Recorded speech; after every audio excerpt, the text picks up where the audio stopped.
नमस्कार मित्रांनो, शुभ सकाळी सर्वांना. ओम श्री साईबाबा. तर हे बघा, आमच्या इकडे चालू झालेला आहे पहिला पाऊस. किती दिवसापासून बोलतो आपण, पाऊस आहे का आहे का आहे का. तर आज आमच्याकडे पडला आहे पहिला पाऊस. बघा, असाच पाऊस सगळीकडं पडो. शेतकऱ्यांना पावसाची खूप गरज आहे. शेतकऱ्यांच्या तिकडेही पाऊस पडो. सगळ्यांचं पावसामुळे चांगलं हो, सगळ्यांचं कल्याण हो ही ईश्वराकडे प्रार्थना करते. बघा, आणि पावसामुळे सगळी गरमी पण पळून गेली आहे. खूप छान छान वाटते.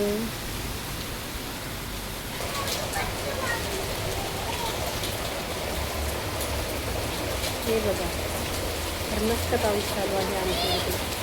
तुमच्या इकडे आहे का पाऊस चालू? कमेंट करा आणि सांगा.